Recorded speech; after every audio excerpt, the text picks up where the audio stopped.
ನಮಸ್ಕಾರ ಸ್ನೇಹಿತರೆ. ಸಾಕಷ್ಟು ಬಾರಿ ನಮ್ಮ ಈ ಕಕ್ಕೆಕಾಯಿ ಬಗ್ಗೆ ಮತ್ತು ಕಪ್ಪೆ ಹೂವಿನ ಬಗ್ಗೆ ನಾವು ಹಿಂದಿನ ವಿಡಿಯೋಗಳಲ್ಲಿ ನಾವು ಚರ್ಚೆ ಮಾಡಿದ್ವಿ. ಸೊ ಏನಂದರೆ ಕಕ್ಕೆಕಾಯಿನ ನಾವು ಬಳಸ್ಕೊಂಡು ಕಾನ್ಸ್ಟಿಪೇಷನನ್ನು ಅಂದರೆ ಕರಳುಗಳನ್ನು ಶುದ್ಧಿ ಮಾಡ್ಕೊಳ್ಳೋದನ್ನ ನಾವು ತಿಳ್ಕೊಂಡಿದ್ವಿ. ಹಾಗೆ ಕಕ್ಕೆ ಹೂವನ್ನು ಬೆಳೆಸ್ಕೊಂಡು ಒಂದು ಸುವರ್ಣ ತೈಲ ಅನ್ನು ಮಾಡಿಕೊಂಡು ನಾವು ಮುಖದಲ್ಲಿರ್ತಕ್ಕಂಥ ಕಲೆಗಳು ಬಂಗಗಳನ್ನೆಲ್ಲ ಹೇಗೆ ಹೋಗಲಾಡಿಸ್ಕೋಬೇಕು ಅನ್ನೋದು ತಿಳ್ಕೊಂಡಿದ್ವಿ. ಸೊ ಇವತ್ತಿನ ಸಂಚಿಕೆಯಲ್ಲಿ ಬಹಳ ಮುಖ್ಯವಾಗಿ ಇವತ್ತು ಸಾಕಷ್ಟು ಜನರಿಗೆ ಏನಾಗಿದೆ ಅಂದರೆ ಕರಳುಗಳು ಶುದ್ಧಿ ಇಲ್ಲ, ಜೊತೆಗೆ ಜಠರದಲ್ಲಿ ಅಗ್ನಿ ಚೆನ್ನಾಗಿಲ್ಲ, ಜೊತೆಗೆ ಜೀರ್ಣಕ್ರಿಯೆ ಚೆನ್ನಾಗಾಗ್ತಾಯಿಲ್ಲ. ಸೊ ಅದಕ್ಕೆ ಈ ಒಂದು ಕಕ್ಕೆ ಹೂವಿನಿಂದ ಯಾವ ರೀತಿ ನಾವು ಔಷಧಿಯನ್ನು ಮಾಡ್ಕೋಬೋದು ಅನ್ನೋದು ತಿಳ್ಕೊಳ್ಳೋಣ ಸ್ನೇಹಿತರೆ. ಭಾಳ ಮುಖ್ಯವಾಗಿ ಇದನ್ನು ಮಕ್ಕಳಾದಿಯಾಗಿ ಎಲ್ಲರೂ ಕೂಡ ತಿನ್ಬೋದು, ತುಂಬ ಅದ್ಭುತವಾಗಿರುತ್ತೆ. ಬಹುಶಃ ನೀವೆಲ್ಲ ಸೋಷಿಯಲ್ ಮೀಡಿಯಾ ಪ್ಲಾಟ್ಫಾರ್ಮ್ಗಳಲ್ಲಿ ನೋಡಿರ್ಬೋದು, ಗುಲ್ಕಂದ್ ಅಂತ ರೆಡಿ ಮಾಡ್ಕೊತಾರೆ ನಾವು ಈ ಗುಲಾಬಿ ಹೂವಿನಲ್ಲಿ.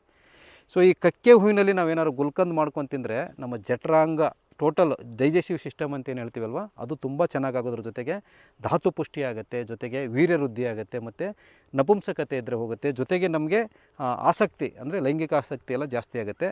ಸೊ ಈ ಒಂದು ಕಕ್ಕೆ ಹೂವಿನಿಂದ ನಾವು ಯಾವ ರೀತಿ ಗುಲ್ಕಂದ್ ಮಾಡ್ಕೊಬೇಕು ಅನ್ನೋದನ್ನ ಈ ಒಂದು ಸಂಚಿಕೆಯಲ್ಲಿ ತಿಳ್ಕೊಳ್ಳೋಣ ಸ್ನೇಹಿತರೆ. ಭಾಳ ಮುಖ್ಯವಾಗಿ ತಮಗೆಲ್ಲ ಗೊತ್ತಿರುವಾಗೆ ಈಗ ಸೀಸನ್ ಇದು. ಸೊ ಇದು ಮಾರ್ಚ್, ಏಪ್ರಿಲ್, ಮೇ ಆ ಸಮಯದಲ್ಲಿ ಸಿಗುತ್ತೆ. ಇದಕ್ಕೆ ಆರಗ್ವದ ಅಂತ ಹೇಳ್ತಾರೆ, ಮತ್ತು ಇದು ಸುವರ್ಣಭೂಷಣಿ, ಮತ್ತು ಇದರಲ್ಲಿ ಸ್ವರ್ಣದ ಅಂಶ ಇದೆ, ಬಂಗಾರದ ಅಂಶ ಇದೆ ಈ ಒಂದು ಹೂವಿನಲ್ಲಿ. ಅದಕ್ಕಾಗಿ ಇದು ತುಂಬ ಅದ್ಭುತವಾಗಿ ಧಾತು ಪುಷ್ಟಿಯನ್ನು ಮಾಡುತ್ತೆ ಸ್ನೇಹಿತರೆ. ಸೊ ಇದನ್ನೇನು ಮಾಡಬೇಕಂದ್ರೆ ನಾವು ಈ ಕಕ್ಕೆ ಗಿಡದ ಹೂವುಗಳನ್ನು ನಾವು ಬಿಡಿಸ್ಕೋಬೇಕು ಚೆನ್ನಾಗಿ. ಇದನ್ನು ನಾವು ಎಲ್ಲ ಈ ರೆಂಬೆ ಕೊಂಬೆಗಳನ್ನು ಬಿಡಿಸ್ಕೊಂಡು ಕ್ಲೀನಾಗಿ ಈ ರೀತಿ ಬಿಡಿಸ್ಕೋಬೇಕು. ಸೊ ಬಿಡಿಸ್ಕೊಂಡು ಏನು ಮಾಡಬೇಕು ಅಂದರೆ ಅದನ್ನು ನಾವು ಪಕಳೆಯಾಗಿ ಹೆಂಗೆ ಈ ಗುಲಾಬಿದಗಳನ್ನು ಬಿಡಿಸ್ಕೊತೀವಲ್ಲ ಆ ರೀತಿ ಬಿಡಿಸ್ಕೋಬೇಕು. ಬಿಡಿಸ್ಕೊಂಡು ಏನು ಮಾಡಬೇಕು ಅಂತಂದರೆ ಇದನ್ನು ಚೆನ್ನಾಗಿ ವಾಶ್ ಮಾಡಬೇಕು ನಾವು ಮೊದಲು. ಸೊ ವಾಶ್ ಮಾಡಿ ಏನು ಮಾಡಬೇಕಂದ್ರೆ ಒಂದು ಕಾಟನ್ ಬಟ್ಟೆ ಮೇಲೆ ಇದನ್ನೆಲ್ಲ ಹಾಕಬೇಕು ಈ ರೀತಿ. ಸೊ ಈ ರೀತಿ ಹಾಕಿದಾಗ ಏನಾಗುತ್ತೆ, 1 ಗಂಟೆ 2 ಗಂಟೆ ಆ ಕಾಟನ್ ಬಟ್ಟೆಯಲ್ಲಿ ಹಾಕಿದಾಗ ಅದರಲ್ಲಿರ್ತಕ್ಕಂಥ ನೀರಿನ ಅಂಶ ಎಲ್ಲ ಹೋಗ್ಬಿಡುತ್ತೆ. ಸೊ ಸರಿಯಾಗಿ ಆರದೇ ಇದ್ರೆ ಏನಾಗುತ್ತೆ ಅಂದರೆ ಈ ಗುಲ್ಕಂದ್ ಮಾಡಿರ್ತೀವಲ್ವ, ಸೊ ಅದೇನಾಗುತ್ತೆ ನಮಗೆ ಬೇಗ ಬೂಸ್ಟ್ ಬರುತ್ತೆ. ಸೊ ಅದಕ್ಕೆ ಕ್ಲೀನಾಗಿ ಅದು ನೀರಿನಂಶ ಎಲ್ಲ ಹೋಗೋವರೆಗೆ ಆರಿಸ್ಬಿಟ್ಟು ಏನು ಮಾಡಬೇಕಂದ್ರೆ ಸುಮಾರು ಒಂದು 1/4 kg ನಾವು ಈ ಒಂದು ಕಕ್ಕೆ ಹೂವಿನ ಒಂದು ದಳಗಳನ್ನು ತೊಗೊಂಡಿದ್ದೀವಿ ಅಂತ ಇಟ್ಕೊಳ್ಳೋಣ. ಸೊ ಒಂದು 100-150 ಗ್ರಾಮ್ ಅಷ್ಟು ಕಲ್ಲು ಸಕ್ಕರೆನ ಏನು ಮಾಡಬೇಕು, ನೈಸಾಗಿ ಕೆಂಪುದಾದ್ರೂ ಸರಿ ಬಿಳಿದಾದ್ರೂ ಸರಿ, ಅದರಲ್ಲಿ ಬೋರ ಸಕ್ಕರೆ ಅಂತ ಬರುತ್ತೆ ಅದಾದರೂ ಸರಿ. ಸೊ ಅದನ್ನು ತೊಗೊಂಡು ನಾವೇನು ಮಾಡಬೇಕು ಅಂದರೆ ಪೌಡ್ರ್ ಮಾಡ್ಕೋಬೇಕು ಮಿಕ್ಸಿಗೆ ಹಾಕಿ. ಸೊ ಮಿಕ್ಸಿಗೆ ಹಾಕಿ ಪೌಡ್ರ್ ಮಾಡ್ಕೊಂಡು ಅದನ್ನೇ ಮಾಡಬೇಕು, ಈ ಒಂದು ಕಕ್ಕೆ ಹೂವಿನ ದಳಗಳ ಜೊತೆಗೆ ಸುಮಾರು ಒಂದು 1/4 kg ಅಷ್ಟಕ್ಕೆ ಒಂದು 100-150 ಗ್ರಾಮ್ ಅಷ್ಟು ಈ ಒಂದು ಕಲ್ಸಕ್ಕರೆನ ಸೇರಿಸಿ ಚೆನ್ನಾಗಿ ಮಿಕ್ಸ್ ಮಾಡಬೇಕು ಇದನ್ನ. ಸೊ ಇದನ್ನು ಈ ಕಕ್ಕೆ ದಳಗಳೇನಾದರೂ ಚಿಕ್ಕ ಚಿಕ್ಕ ಹೂ ಇರೋದ್ರಿಂದ ಜಾಸ್ತಿ ಏನು ಕ್ರಷ್ ಮಾಡೋದೇನು ಬೇಕಾಗಲ್ಲ. ಸೊ ಇದನ್ನು ಚೆನ್ನಾಗಿ ನೀವು ಕೈಯಲ್ಲೇ ಹಿಸುಕಿದಾಗ ಏನಾಗುತ್ತೆ, ಇದೊಂಥರ ಉಂಡೆ ಥರ ಆಗುತ್ತೆ.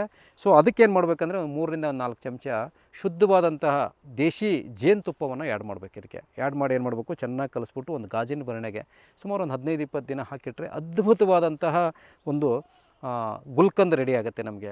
ಇದನ್ನು ನೀವು ಯಾವ ರೂಪದಲ್ಲಾದ್ರೂ ತಿನ್ಬೋದು, ಮಕ್ಕಳಂತೂ ತುಂಬ ಇಷ್ಟಪಡ್ತಾರೆ ಇದನ್ನ. ಜೊತೆಗೆ ನಾವು ದೊಡ್ಡವ್ರ ಸೇವನೆ ಮಾಡಿದ್ರೆ ಶರೀರದಲ್ಲಿ ಧಾತು ಪುಷ್ಟಿ ಆಗುತ್ತೆ, ಜೊತೆಗೆ ಸಾಕಷ್ಟು ನಮ್ಮ ಶರೀರದಲ್ಲಿ ಜಠರಾಂಗ ವ್ಯವಸ್ಥೆಗೆ ಸಂಬಂಧಪಟ್ಟಂಥ ಕಾಯಿಲೆಗಳು ದೂರ ಆಯಿತು ಅಂತಂದರೆ ಆಲ್ಮೋಸ್ಟ್ ನಾವು ಕ್ಲಿಯರ್ ಆದಂಗೆ. ಯಾಕೆಂದರೆ ಹೊಟ್ಟೆನೇ ಹೆಡ್ ಆಫೀಸ್ ಅಂತ ಹೇಳ್ತಾರೆ ಆಯುರ್ವೇದದಲ್ಲಿ.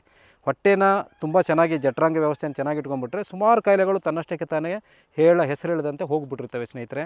ಸೊ ಈ ಕಕ್ಕೆ ಕಾಯಿನ ಮೃದು ವಿರೇಚನಕ್ಕೆ ಬಳಸ್ಬೋದು ಅಂತ ನಾವು ಕೊನೆ ವಿಡಿಯೋದಲ್ಲಿ ನೋಡ್ಕೊಂಡಿದ್ವಿ. ಹಾಗೆ ಈ ಹೂವನ್ನು ಮುಖದ ಸೌಂದರ್ಯಕ್ಕೆ ಬಳಸ್ಬೋದು ಅಂತ ನೋಡಿದ್ವಿ. ಸೊ ಈ ಸಂಚಿಕೆಯಲ್ಲಿ ನಾವು ಇದನ್ನ ದೇಹದಲ್ಲಿ ತಾಕತ್ತು ಬರೋಕ್ಕೆ ಯಾವ ರೀತಿ ಬಳಸ್ಕೋಬೇಕಂತ ನೋಡಿದ್ವಿ ಸ್ನೇಹಿತರೆ. ಈ ವಿಡಿಯೋ ತುಂಬ ಇಷ್ಟ ಆಗಿದೆ ಅಂತ ಅಂದ್ಕೊತೀನಿ. ಸಾಕಷ್ಟು ಜನರಿಗೆ ಈ ಸೀಸನ್ ಇರೋದ್ರಿಂದ ಈ ಹೂವು ಎಲ್ಲ ಕಡೆ ಸಿಗ್ತಾ ಇರುತ್ತೆ, ನಮ್ಮ ಹಳ್ಳಿಗಾಡುಗಳಲ್ಲಿ ಬೆಟ್ಟ ಗುಡ್ಡಗಳಲ್ಲಿ ಸಿಗ್ತಾ ಇರುತ್ತೆ. ಸೊ ಅಂಥವ್ರಿಗೆ ಅನುಕೂಲ ಆಗಲಿ ಅನ್ನೋದ್ರ ದೃಷ್ಟಿಯಿಂದ ನಿಮಗೆ ಈ ವಿಡಿಯೋನ ಹೆಚ್ಚು ಜನರಿಗೆ ಶೇರ್ ಮಾಡಿ ಅಂತ ಕೇಳ್ತಾ, ಈ ಒಂದು ಗುಲ್ಕಂದ್ ಯಾವುದಿದು ಬೇಟೆ ಮರದ್ದು ಕಕ್ಕೆ ಮರದ ಹೂವಿನ ಗುಲ್ಕಂದ್ ಸಂಚಿಕೆನ ಇಲ್ಲಿಗೆ ಮುಗಿಸೋಣ ಸ್ನೇಹಿತರೆ. ಎಲ್ಲರಿಗೂ ನಮಸ್ಕಾರ.